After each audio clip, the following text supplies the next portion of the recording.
Hey guys, here we go again on a Monday Live. It's going to be a great show today. All kinds of things to talk about. I'm going to wait a little while, but there's all kinds of things we're working on. Some of them are going to happen. We're having another table in the back with a guy named Jay Dwyer. Jay Dyer. Dyer. D-Y-E-R. Good guy, smart guy. He's going to be working with us with Michael Facchione. We're opening up the bullpen. It's to be a Mafia news station. Like I told you, be those two guys, me and Anna. We're, making notes and putting everything together. I'm also talking to a heavyweight reporter in Colorado. She wants to talk to me about my news station. She worked with ABC, NBC, CBS. I'm going to do an interview with her. I might have her as a guest every once in a while on my news show. And I spoke with the warden of the ADX Supermax. He's going to be on every once in a while. So we're going to have some great guests. What's her name there? I like her a lot. We've been trying to reach her. Candace Owens. Candace Owen. I can't get Candace. Girl, where you What at? do I got to do? Send a hit squad down there to talk to you? Talk to me.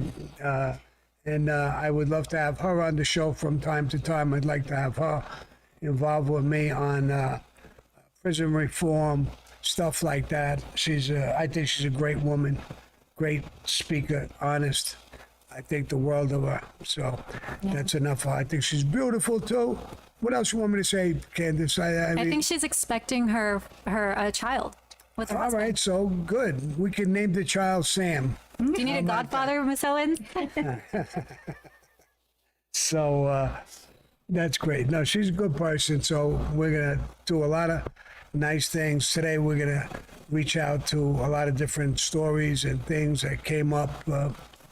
So let's get started because they don't want to hear me bullshitting. I got a piece of cake. I might take a bite every so often. Sammy, what is that? Show your viewers what your favorite thing to munch on in the morning. This is a cream Boston cream. cream bun. Boston cream. Oh, a Boston cream pie bun with chocolate coating and something here. What's this?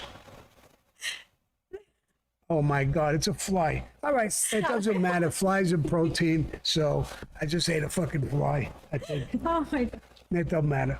So let's get going. And Okay, thank you. All right, Sammy. We have Rob Alabaster. He said, how did Sammy as an associate go directly to Tato? Why didn't the old man Rizzo go on record with you? Was it because it was a transfer? Thanks and all the best. yeah, when I got transferred from the Colombo family up to the Gambino family, I was going to kill my boss, Shorty Spiro's brother, Ralph Spiro. Both sides agreed to it. Ralph Spiro made up a story that I was hitting on this guy, Ralphie Wrong, his wife, who had just passed away. It wasn't true. It happened in a bar in Shipshead Bay in New York. And when he heard the story from her, she was afraid of me. She ran to him. She didn't tell him everything that happened was the truth. The old man, Johnny Rizzo, was there with 5, 6, 7 other guys. Johnny Rizzo took my back, talked with Shorty, said that never happened. Whole story. There's a story. I'm not going to get through the whole story. It went from Johnny Rizzo Sr. to his boss, he was a made guy, to Tato Arello, who was a captain. Tato Arello went up to Carlo Gambino. Bosses on both sides agreed that what I was doing was right for the reasons. What I did, I went to Ralph's house. I was going to kill him in his house. That was wrong. And it was. But I promised not to hurt Ralph, and I was transferred over. So Rizzo was already with Tato. That's the way it was done. And so that's how I got there. And he was already there. He was a made guy. He was there for years and years and years. Got it. Jason Pratt tell us about Angelo Ruggiero's attempted hit on gas pipe that caused Gotti to back him or to put him back on the shelf, or put him on the shelf. Yeah, Angelo was screwing up a lot of things. The tapes came out. They come from Angelo's house. There was a lot of problems with Angelo. John obviously okayed a hit on gas pipe. Angelo got Mickey Boy Paradiso, made guy in the family, powerful guy, tough guy, good guy. They gave him the hit. He had his crew attempt to hit. They screwed it up. He got hit, but he didn't die. He got away. It caused a tremendous fiasco. A couple of people died over that thing. Mickey Boy Paradiso got away. He went to prison. He did a lot of years. He came out. He's still alive. I consider him a good friend of mine. Angelo, gas pipe, and Vic Musso really had the hots for John because of that situation. They were going to kill Mickey Boy Paradiso, and they wanted to kill Angelo. We didn't kill either one. We put Angelo on the fence. When I say we, I should say John. He was the boss. John put him on the side. He was his longtime friend. Put him on the side, not only for that, but for a bunch of other reasons. In my podcast, you'll see some of them. And in the future, I'm going to discuss a lot of these things that I didn't discuss at length. And I'll tell you more of the story, more detailed and stuff like that. Okay, great. All right, Brandon Stewart. He says, I just saw that you have a video call with you on your merch page. I'm going to get to that soon, hopefully. I hope it stays up for a while. I've been in love with the idea of being a gangster my whole life, but just wondering, can I get a hi, Brandon? Till then, much love to you all and all of yours. Hey, Brandon, much love to you. Listen, you know what you sound like? You sound like the movie Goodfellas, where the guy says, I wanted to be a gangster all my life. I almost feel the same way, so I understand where you're coming from, but it's not what it used to be. And the only thing you're going to have is heartaches, prison, and bullshit out of you. Different times, there's cameras all over the place. There's confidential informants all over the place. I'm friendly with a lot of FBI and police and prosecutors and everything now.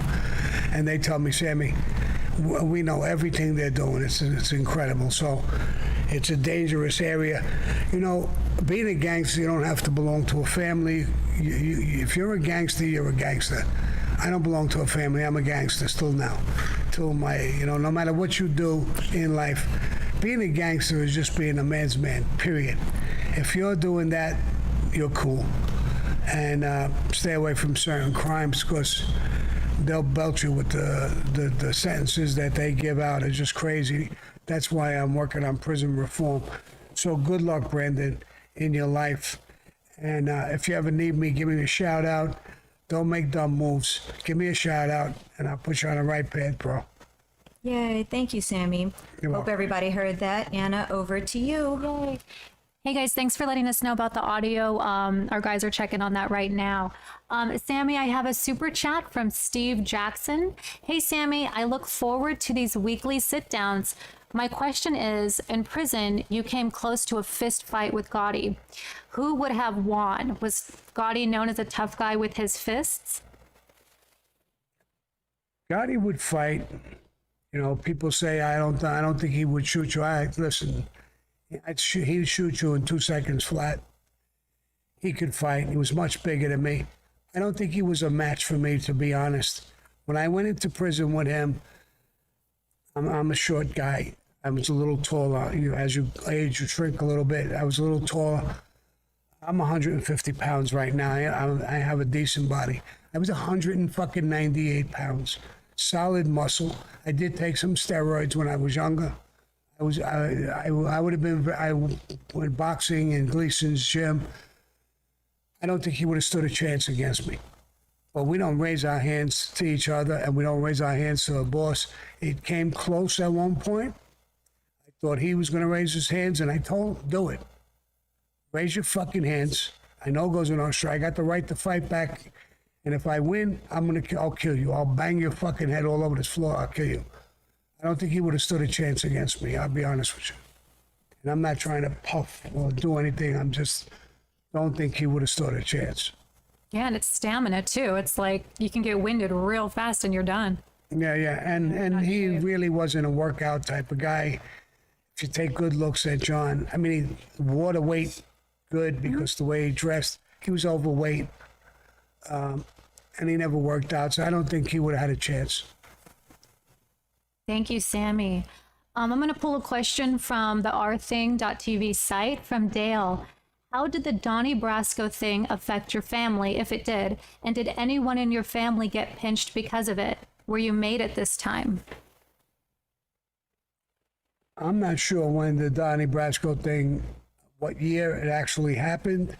I think I was made, but I knew all about it. It didn't affect our family. It actually affected the Bonanno family. He went in with them. He went in with this guy, Lefty Guns. Lefty Guns, I knew him. My daughter's best friend, they're like sisters, Ramona. That's her grandfather, Lefty Guns. So, and she's like my niece. She calls me Uncle Sammy, and I talk to people. She's like a niece to me. So I'm friendly with the family. I know her mother. I know the father too. I'm not too crazy about the father, but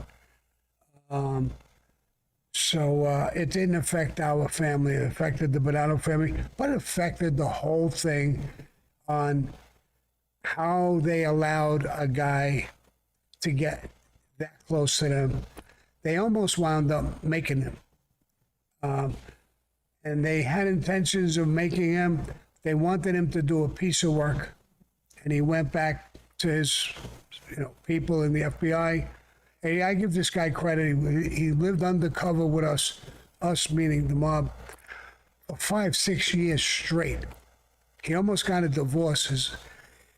He used to go home to his wife. He was not acting like an agent no more. He was acting like a fucking gangster, the way he dressed, pinky ring, the way he talked. He even pushed his wife around. Unbecoming of an FBI agent. He was literally becoming a gangster, this guy. He loved the life. But he was an agent. He did his job. When he went back and said they want me to do a piece of work and I'm going to get made. First time in history that would ever really happen. And the FBI pulled him out. And they disclosed he was an agent.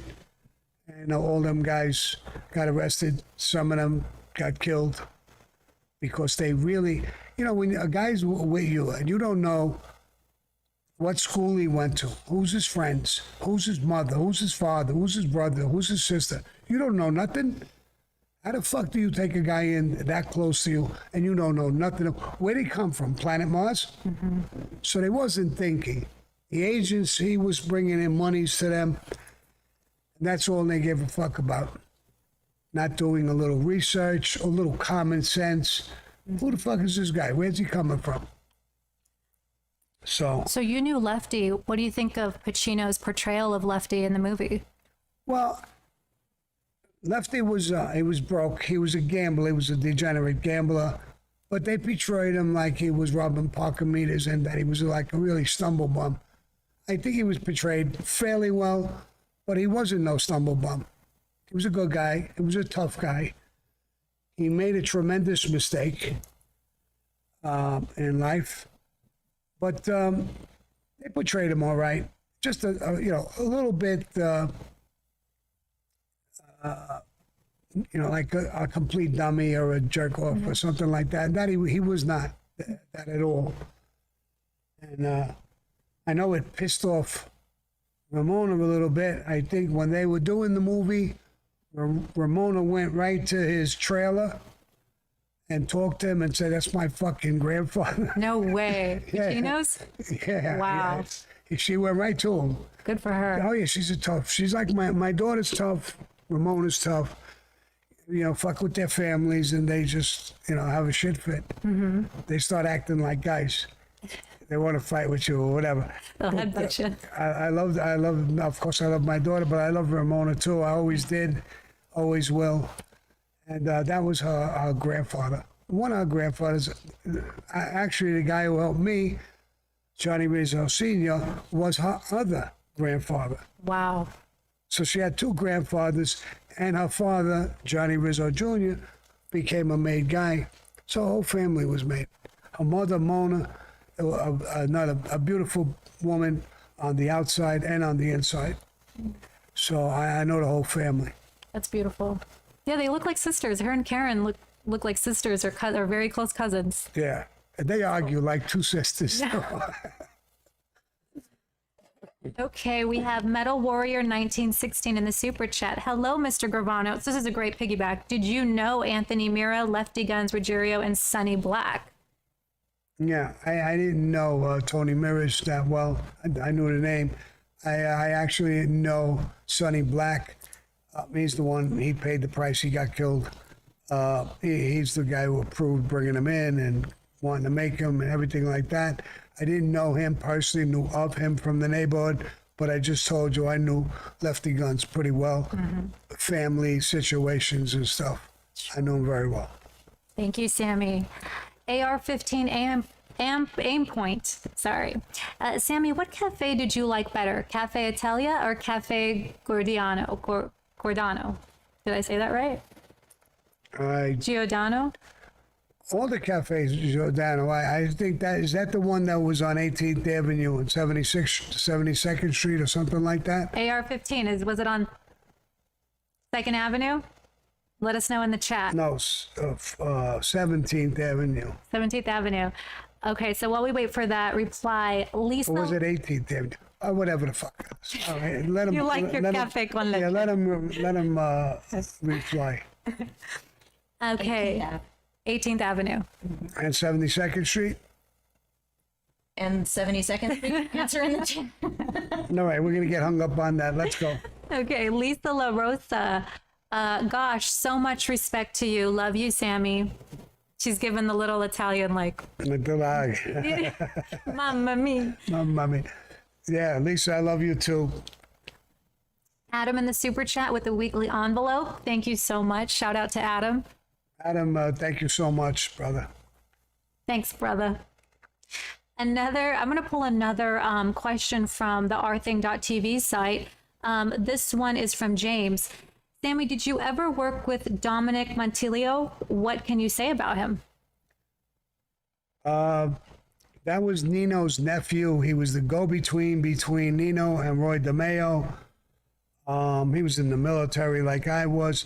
He was in special forces, a sniper, tough guy. He did work. He got all jammed up. He cooperated. He died recently. When he got out of prison, he was like homeless. And he stood with a guy, I don't remember the guy's name, took him in, took care of him as a friend. And he did a lot of videos and talking about his stuff with this guy. Guy is releasing some of those tapes and videos now.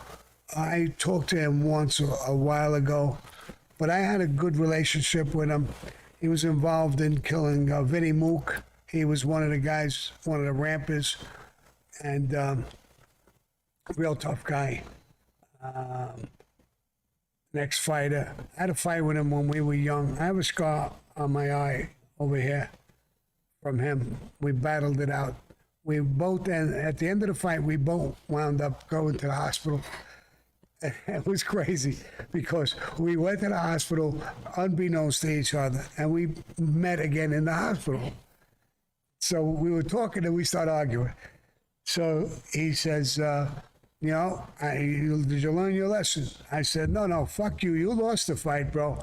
Because he jacked me out before the fight. My eye was cut wide open. I was bleeding like a sieve. They were going to come back and fight at another day. I didn't want to hear it. I wanted to fight. I didn't give a fuck about my eye bleeding. So I fought with him. I was already hurt. So that's what I told him. I said, listen, I won the fight. We broke even. We're both in the fucking hospital. But I started off with my eye all fucked up. If my eye wasn't fucked up, you would have been needed more than this fucking hospital. So we're arguing like that, back and forth. And the strangest thing, nurses, doctors are standing there panicking, like, and we just both busted out laughing. That from that day on, we were like this. His brother Louis Bob and Arthur Bob, till today. Well, I don't know about Arthur Bob was killed. Louis Bob is still alive, my age. We were like this, and hopefully we're still alive. I haven't heard from him in years. When my daughter wrote a book, he went to the book signing, and he told my daughter, tell him his friend Louis Bob, not some of them motherfucking phonies, a real friend. So that's what he thinks of me. That's what I think of him. This was his brother who got killed by them. It was Roy DeMayo, it was Dominic, and it was Nino himself, I believe. They gunned Vinny down in the streets. Wow. They actually tried to kill him a little earlier. They blew up his car.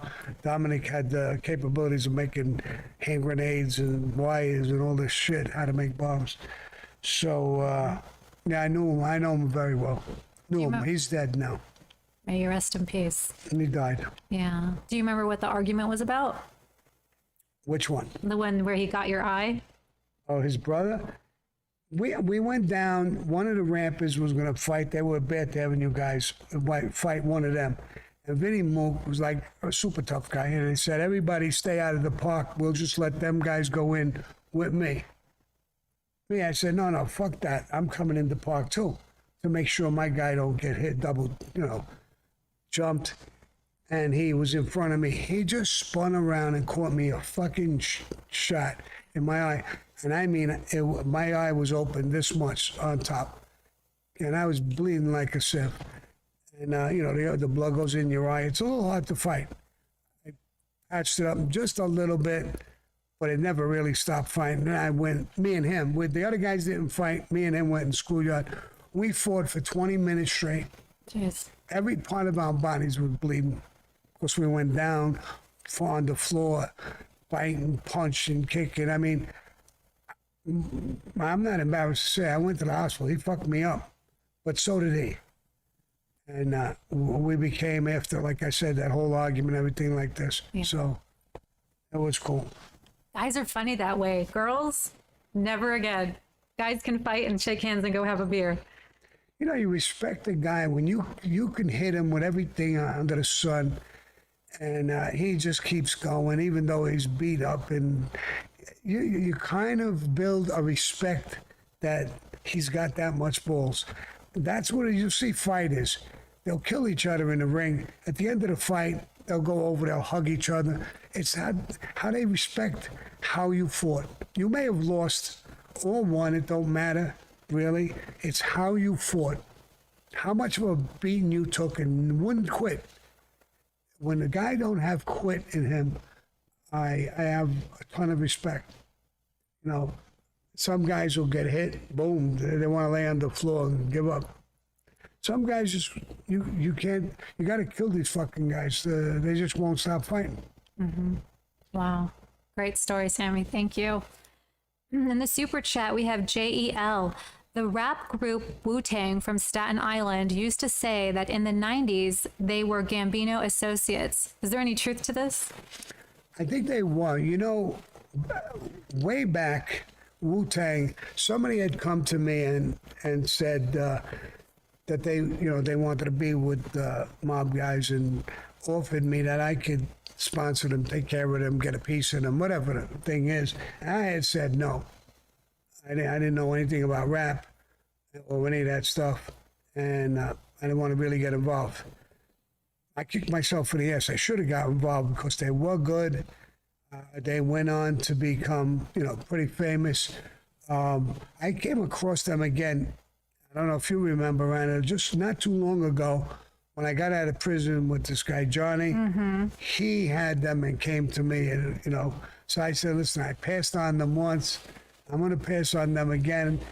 And they wanted to do a documentary and all kinds of stuff. I didn't do it. I don't think Johnny got it done, but I heard from them again. I know my daughter and my son knows them. So they were good group, great group of guys, and you know, my hat's off to them. They were good performers. They did a good job. I just missed the boat twice. Yeah. It's funny now too. We just got a rap song today, and that the rappers are sampling your sound bites from your Our Thing podcast. How do you feel about that? I heard myself talking, and I don't know what I was saying, but you know, they use that. I don't know what I was saying. I want to get in touch with them and tell them, listen, you know, if you want me to talk in the rap song, and then, you know, while you're singing, give me a holler and I'll record for you. Yes, I'm not against it. I mean, I don't know how to rap. I rap a little bit, maybe. Drop some bars. Huh? Drop some bars. Yeah. Who let the dogs out? So if you hear me in the background while like rappers are singing, who let the dogs out? Hell yeah. So listen, last time I sang, a lot of people sent me messages. Don't quit your day job. You can't sing, bro. So I'm going to take your advice. I think you chirp like a bird. What's the name of that group that just put my used in it? Let me check that out right now. Yeah, check it out. Put the name of them out there. And I like the point that Babyface Ray. The song is called Donda Bag. Yeah. Babyface Ray. Hey, Babyface, great job. I appreciate it. You know, people said you could stop it, you could sue them. I'm not doing shit. You could use my voice, bro. Don't even worry about it. That's awesome. You're a nice guy, Sammy. Well, I mean, why not? Why not? Count interrogation in the super chat. Hey, Sammy, any relations to the Montreal Mafia back in your day? No, not really. Not really. I knew of them. I knew they were involved in a major hit in New York in the Gravano family when they took out the 3 captains. That guy, Rizzuto, I think his name was, he was the boss then. I think he came down. I didn't think he was actually on the hit. But no, I don't have any interactions with them whatsoever. Oh, awesome. Thank you. William L. in the super chat. Sammy, did you ever eat at the Houseboat or Castle Harbor in Sheepshead Bay? Both are closed, but have you eaten there? I believe I ate maybe at the Castle Harbor. Sounds familiar. You know, I used to go to Sheepshead Bay. They had these restaurants. Joe's was really a big name there. Joe's Clam Bar and clams. They had the guy standing behind the counter. They had the clams on ice. The guy opens them up and puts a little something on them, puts them right in a dish. They're nice and hard. They're chewable. And I used to do that. I used to eat them. I used to eat the snails too. And one day I ate the snails. Escargot, you take it out with the toothpick, put it in your mouth. Motherfucking thing must still be alive. It squirmed around in my mouth. I don't know if it was dead or alive, but I spit it out, and I just can't eat another fucking snail. I can't even look at them. That thing just turned my stomach. So I eat clams, and I used to go to Sheepshead Bay a lot, the Joe's Clam Bar, and I think the Castle one. So, yeah, I was all over Sheepshead Bay. It was great. I used to go on the piers fishing. You know, my ex-girlfriend, Louise, I was going out with this woman, Louise, and I took her on the fishing boat. And she's going to hate me now, but I took her on the fishing boat, and we went out to go get blues on a party boat. We went out, we hit rough weather. And we almost got a little, almost got a little seasick. She got seasick.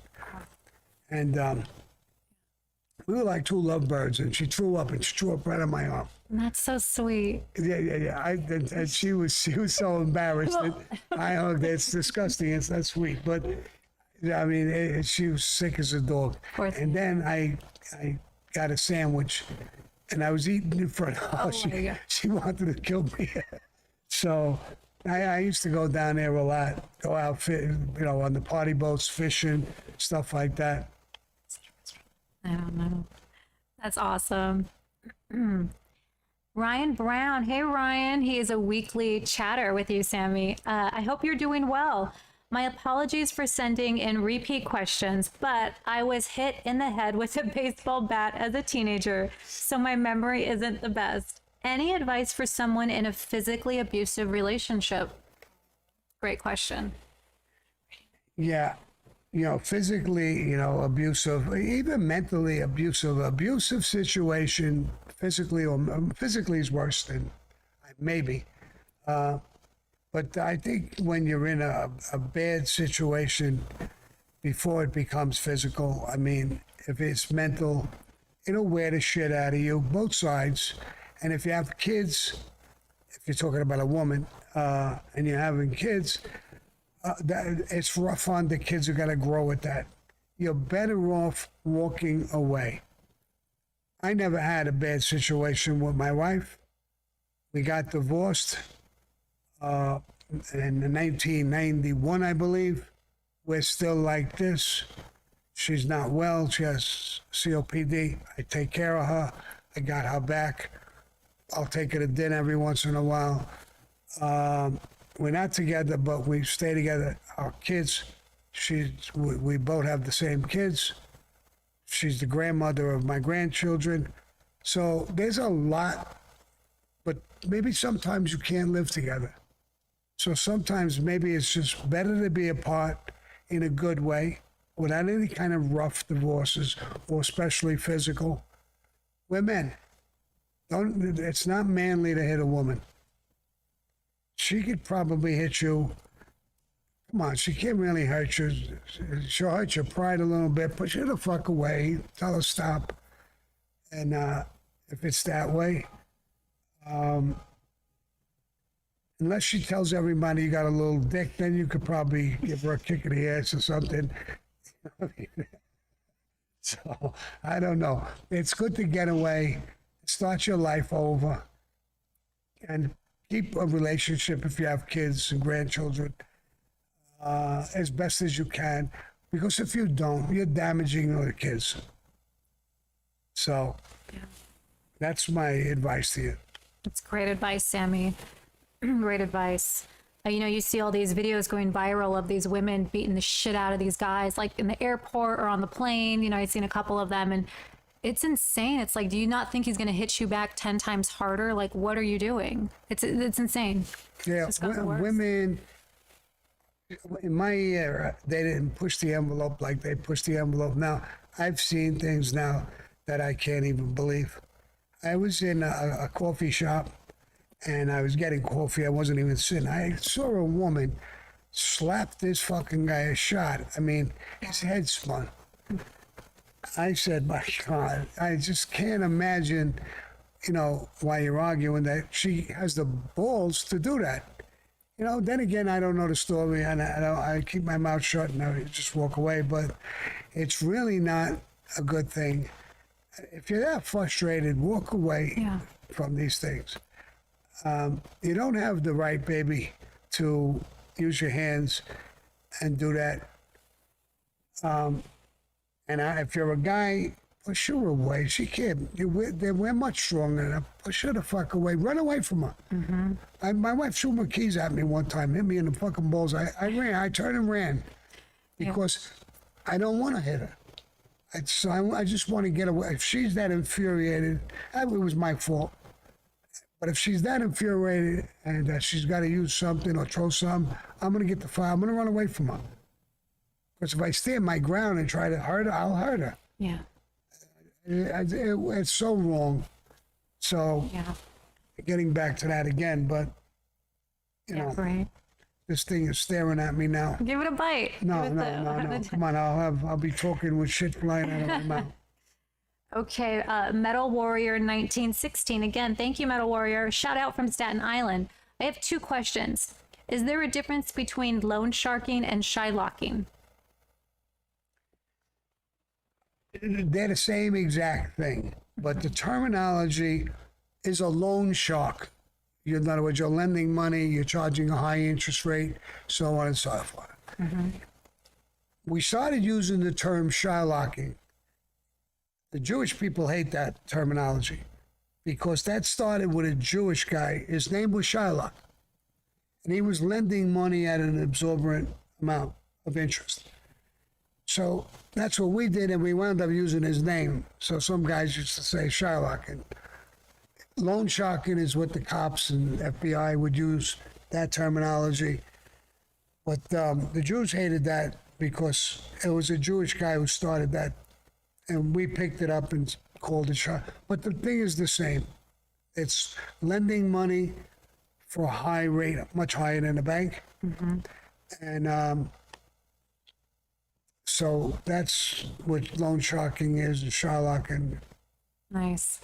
Meta Warrior's second question is, Louis Melito's wife wrote a book. Will you make a video about the book?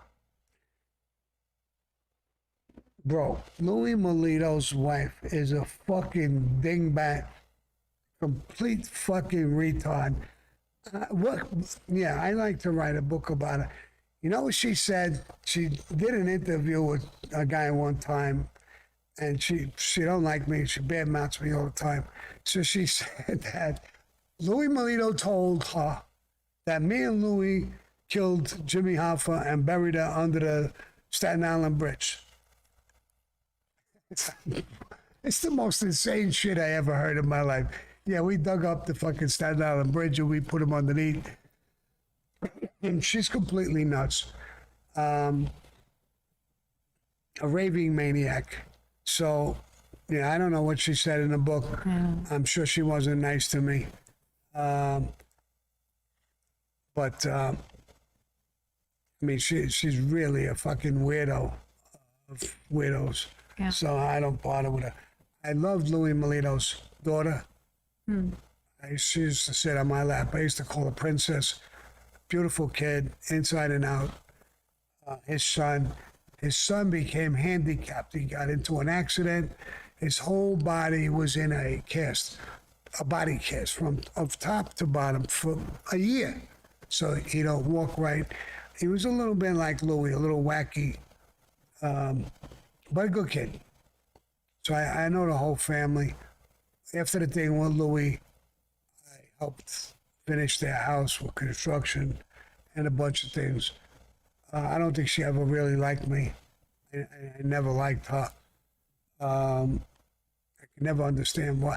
Louis loved ugly fucking women. And the proof is in the picture. If she wrote a fucking book, look at her picture, bro. I mean, he outdid himself with her, bro. That's why he married her. I mean, you can't find nobody uglier than her, bro. So I hope that's not an insult. Next question. Let's get away from that. All right. Okay. AR-15 aim point. Back in the chat. Sammy, what's the Gemini method? The Gemini method? Is that the Gemini lounge method? Roy DeMeo's It's Roy DeMeo's place. It's a bar. It's a club right around from the bar. The Gemini Lounge was the corner building, was a bar. Right around the corner a little bit, attached to it, was his club. And they would kill people and chop them up. That was their message over there. It was insane. There's a lot of stories about it. I don't want to get into the whole thing, but I guess that was his message. And, you know, everybody, he went off his rocker. And he became like a serial killer. His whole crew, he made them all like that. So they were super dangerous. That's why he was killed. We don't do those things. Just killing people for nothing. Yeah. You know, we got to get rid of them. Yeah. Jake in the super chat. Sammy, I was wondering what fellow mobster you hold in the highest regard who represented Cosa Nostra to the core the right way. My mentor, Tato. There can't be anybody who represented Cosa Nostra like him. And a secondary thing, Neil Delacroce. When we were going to kill Castellano, John and Angelo, Frank and Chico went to Neil and asked for permission to kill the boss. And he told us, no. The boss is the boss. And he told John and Angelo, you broke every fucking rule in the book. You're dealing drugs. You got caught on tapes. You hurt every fucking body. You did these things. And now you come to ask me to kill the boss? The answer is fucking no. You can do two things. I'll represent you the best I can. I ain't going to guarantee you won't get killed, but I'll represent you to the boss. Or run. But my answer to join you is no.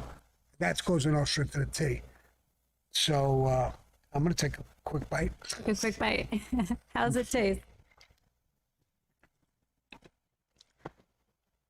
Good? Good. Yummy. J. Marie in the super chat. Boss, you are so right. Real gangsters protect their family, friends, and neighborhood. The flash, the chains, the cars, etc. That's not gangster. I did work long ago, but now I realize I owe society a lot. Yes, and you're 100% right. All that flash, the diamond pinky ring, the cigar, the fucking chains, the $2,000 suits, $300 tie, all of that crap is bullshit. And I'll show you how much bullshit. I remember a guy, I'm not going to say his name. Tough guy. Diamond rings, beautiful dress, cigars, the whole 9 yards. He's a little nasty too.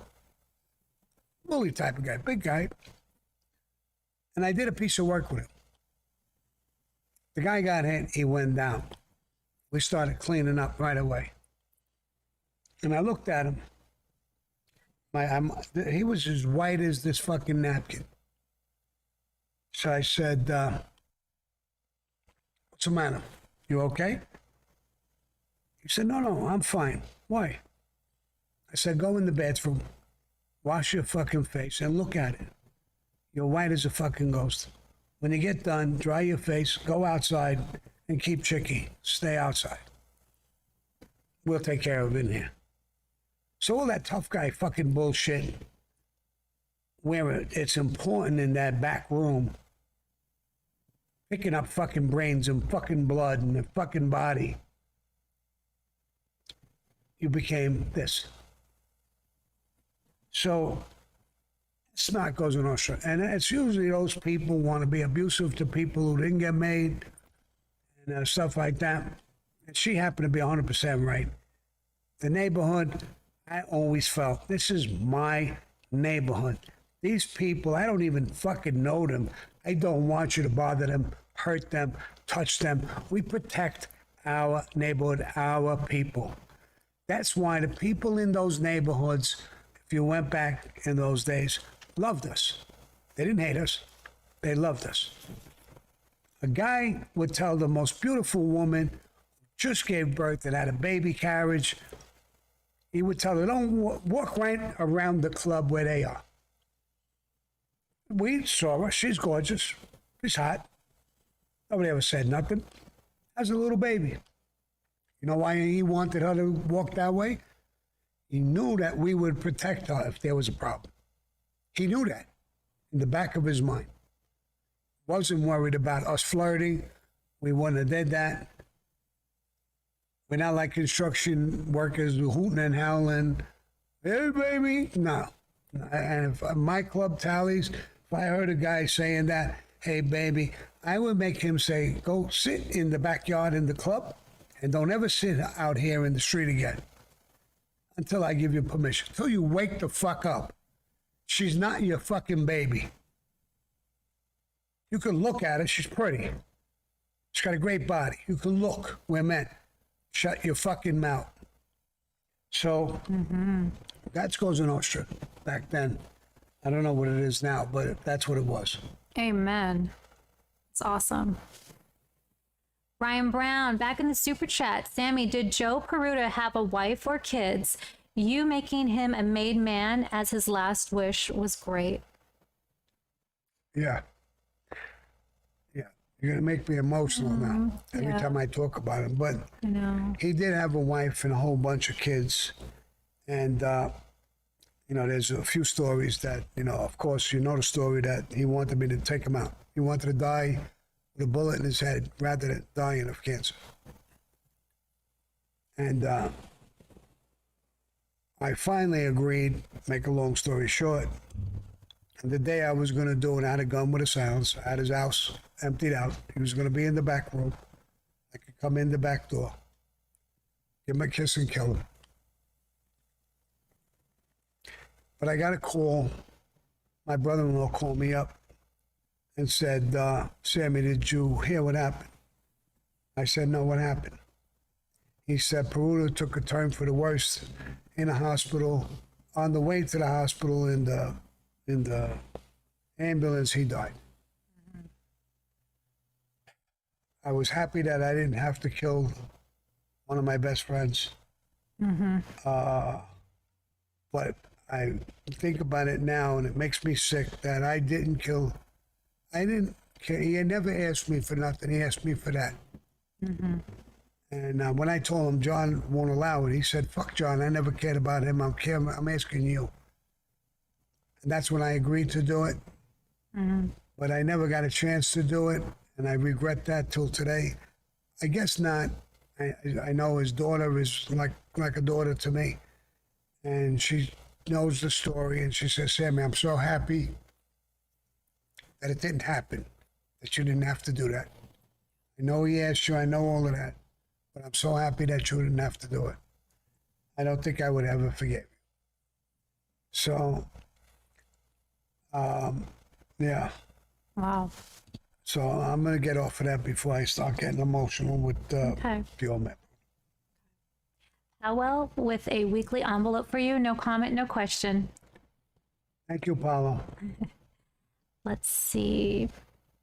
Let me run back two up more here in the shout chat. outs for weekly envelopes. Go ahead. Count Interrogation and Adam Genska Thank you, Adam. and Count Interrogation.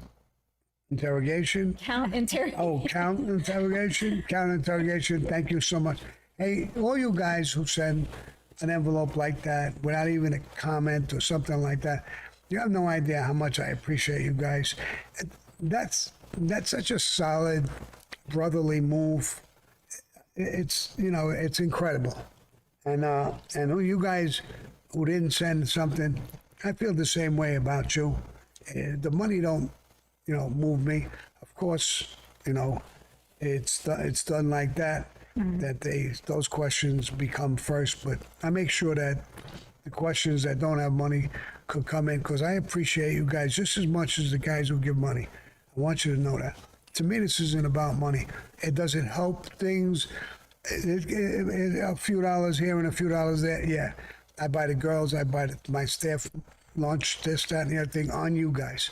So know where it goes and how much I appreciate it. It's not about a money thing for me. Amen.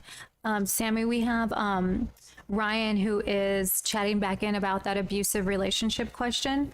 And he said, "Sammy, just for clarification, my cousin is with a guy, and I just found out the other day he beat her up and she had to get 18 stitches in her head. He is an addict, so he says, I was high when I hit her. It's still no excuse." And no excuses. No excuses. I hear so many things that are going on today. I'm fucking tired of excuses. Be a fucking man. You got a drug problem. Deal with your drug problem. It's a lot of people with drug problems. I got family members who have drug problems. And their problems is getting high and getting all fucked up. But they don't use their hands. And 18 stitches. How could you fucking look at yourself in a fucking mirror? How do you look at yourself in the mirror after you do that? Go over there and beg this fucking woman for forgiveness. Beg her. Drugs made you do it? No, dickhead. You did it. Drugs didn't make you do it. I could be stoned on fucking drugs. I ain't doing it. I could be drunk as a fucking skunk. I won't do it. I'm not comparing myself with you or anybody else. I'm talking about all men.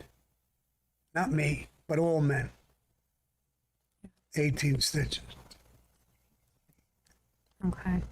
Yeah, Sammy, we have about 8 minutes left. I know there was a lot of things going on in the current events in the world today that really move you, and this trafficking stuff and the drugs and this violent stuff is just really upsets you a lot. Yeah, absolutely. There is really so many things that I see and hear. I'm starting the bullpen, like I said. with a team of people and we're going to talk about a lot of these things that are going on in the country. And I'm going to have, it's on my new streaming platform, All Things Mafia, Prison Reform, Mafia, News Station, Uncensored, Politics. We're going to hit it out of the ballpark every single time we're on there. We're going to try and have it for 2 days a week. You know, there's so much going on with the drugs. I don't even know where to start. The border, all over the place, drugs. I hear nothing but drugs.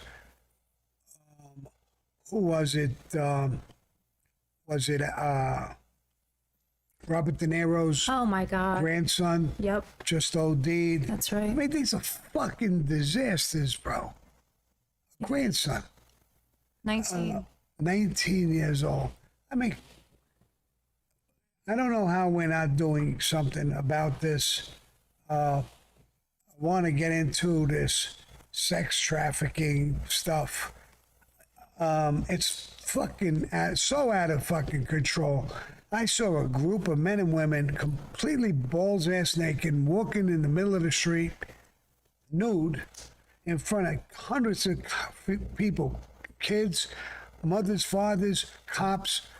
How the fuck is you just all stand on the sideline and watch this and cheer them on?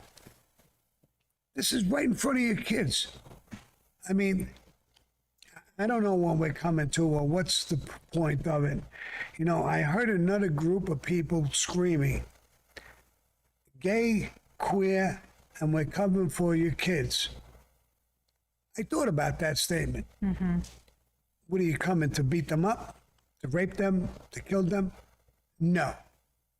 Here's what that means. Mm-hmm. We're coming for your kids' mind. We're going to make all your kids gay. I mean, and if this is their theory, this is what they're teaching in school. They're doing performances in school. Mm-hmm. Now, I was just talking with Anna and my team today. You know, kids are very, very gullible. Yeah. And they're very curious. Don't think my kid ain't gay. Listen, they're very curious. They're going to think about it. They might become gay because they're not thinking. They're not. They're being taught this now. It's all over the place. Budweiser beer puts trannies on their cat. Why are you pushing that? What's Target selling things right near the kids' thing, so the kids come in to buy clothes and they see all these dildos and fucking things. You're just fucking losing your mind. And we're even worse. We're complicit. We don't do anything about it. Me too. I just went to Target to buy another bathing suit. I keep losing bathing suits like they're going out of style. I went to buy another one, and I passed there, and I went in and shopped. I should boycott the fucking thing. Go somewhere else and buy it. Yeah. Things that are going on are fucking crazy. Now, there's a movie that came out. There's a phenomenon that's going on. It went crazy. And I want to see the movie in the worst way, and I want to talk about it. I've been talking about this for a while, but I was talking this morning. Anna went and see it, so I want Anna to talk, tell me and tell us what it's about, what's going on, the best that you can, and I'll jump in if. Please say it, talk. So, Sammy, I went and saw The Sound of Freedom last night, and leading up to that, I just watched tons of podcasts, as many as I could watch, about Jim Cassavell playing this Homeland Security agent. His name is Tim Ballard, and he was on the Sean Ryan show. He was, with Jordan Peterson on just as, he does his publicity tour to really push this movie. And it's the number one movie in the nation about the child trafficking and how when they traffic them, and they use like little ploys. So in the movie they used, come be a star. She's talented. We're model searching. Bring your daughter, bring your son. Kids are 5, 6, 7, maybe up to 10 years old. and it's a complete ploy and scam, and they come back in an hour and, you know, we'll be done or whatever, and then they take the kids. So that was just one instance, but they said that the US is the #1 consumer of child porn in the world. So we are the demand. They're supplying it. These evil people are supplying it, and they're just taking children from all over the world. And they said you can use that child up to 10 to 15 times a day for sex. So you get paid repeatedly 10 to 15 times as these little babies. And when they're all used up and quote unquote not fresh anymore, then they organ harvest them for their organs and sell the organs on the black market, which is just... I heard the same thing. That really turned my stomach. They were saying you sell a bag of cocaine or whatever the fuck it is. I don't know the numbers. You sell it once, you make X dollars. You got a little kid, 12, 13, 11, 10, and you give them to somebody to have sex with, play with, do whatever they want with it. Over and over and over again. You use the kid 10 times a day. So you're getting paid 10 times the amount. It's more, they're making more money than the drug business. Making more money than anything. It's in the billions of dollars now. And after a couple of weeks or months of doing that, the kid is used up. So what do? They kill the kid and they sell the organs, right? Is that what you're talking? Yeah. Yeah. They sell the organs and they get another one. And we got millions of kids disappear. And it's not just from here. There's kids from Mexico, all these countries that are broke. They're grabbing their kids. Yeah. Coming across the border. That's right. Some of those kids disappear. And it's not just girls. It's little girls and little boys. Babies. Babies, infants, anything. I don't know what the fuck we're coming to. And the border is still open. I'm mumbling because I'm so fucking I know. steaming inside that the border is wide open. It's fucking goddamn president. There's drugs. There's these kids. There's these two things going on. Just two alone. You don't want to shut the border? Because you want all them people to come in and vote for you? Well, if these things don't turn your stomach, everybody in their right mind has got to vote for anything but him. Anything. This guy is destroying our country. That's in the movie. They said one of the little boys must have been 5 years old, and they taught him to say, your name's not this anymore, it's Teddy Bear. So they gave him a code name, and he's coming across the border through Mexico with the pedophile. And that's where the agent, Tim Ballard, went and saved him and caught the pedophile with him at the border. And they said that that little boy had lacerations from penetration as fresh as 3 to 4 days old, and that he had been in Tijuana being sex slaved for the last 3 months. The little boy had no idea what day it was, what month it was, anything. Yeah. I've heard of these things going on in different countries. I forgot the name of the countries, but it was disgusting. And right here in the United States, and we've become the #1 porno for child sex. The #1, I think, in the world. This is the United States of America. I'm 78 years old. I can't even believe that I'm sitting here talking about this and trying to make some sense of it. I can't. And we have government officials, both parties, allowing this. We are voting them in or allowing them to stay in, knowing what they're doing. What's wrong with us? Are we just ready to give up on the country?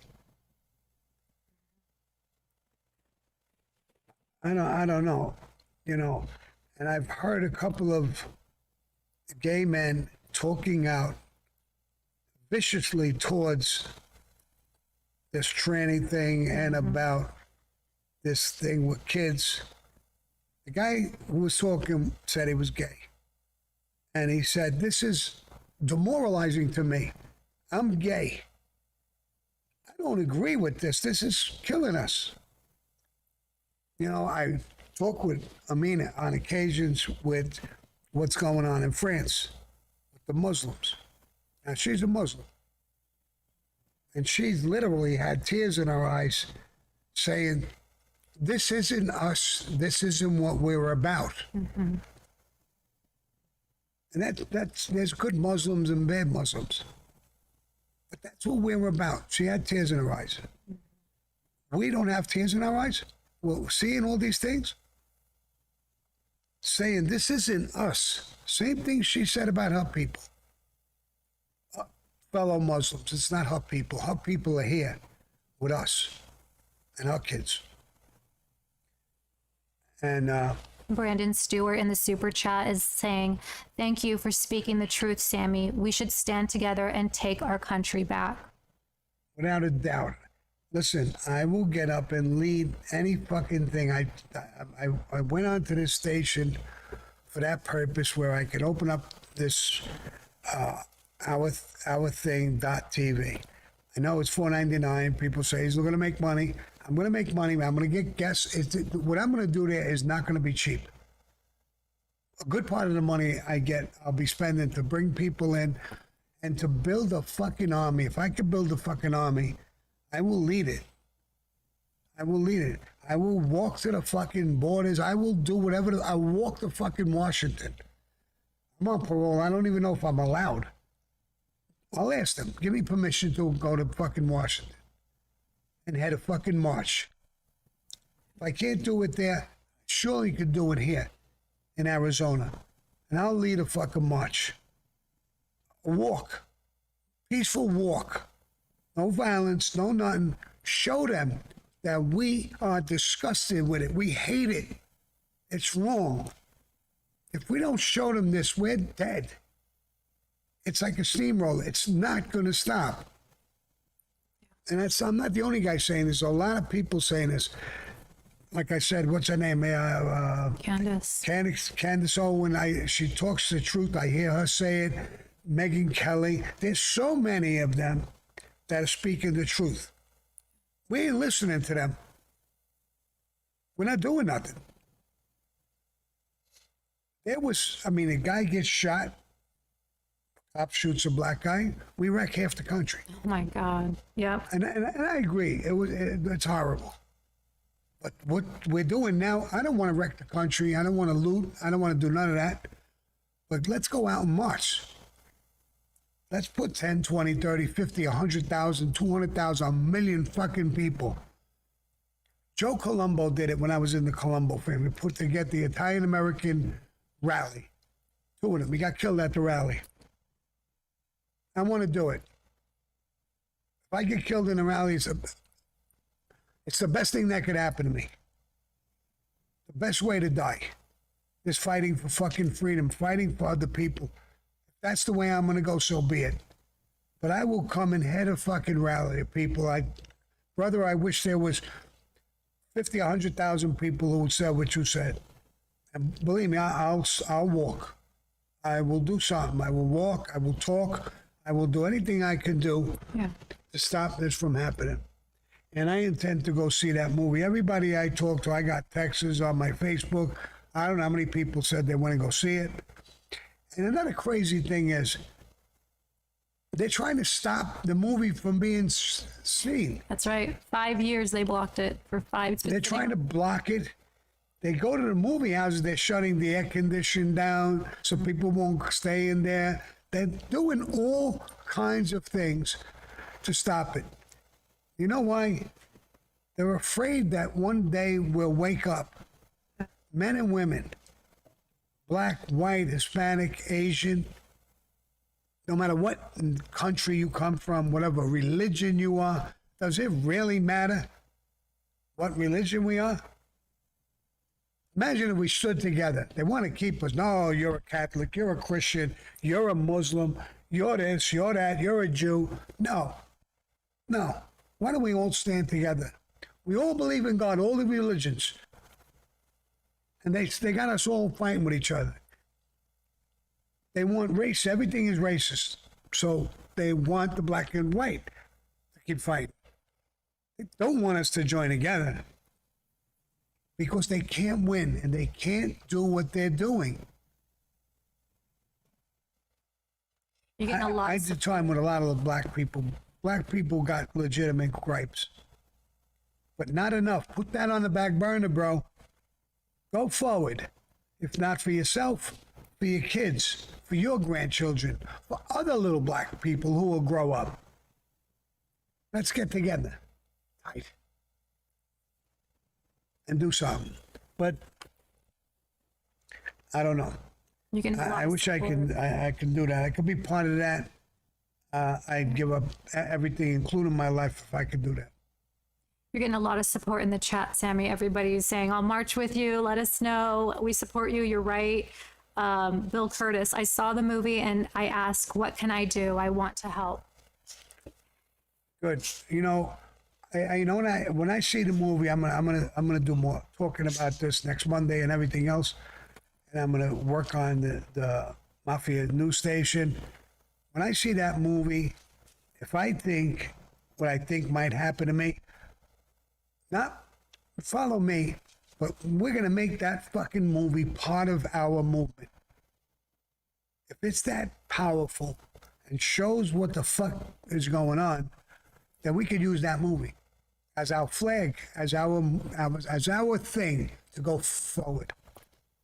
The trending hashtag for that movie is God's children are not for sale. I love that. Yeah. That'll be our cry. Yep. God's children are not for sale. Absolutely. I would almost feel like saying my children and my grandchildren are not for sale. And I find out that you snatched my grandchild and my grandchild went through that, I will hunt you the fuck down and I will kill you. I don't give a fuck if the feds or anybody and his mother's listening to me. Yeah.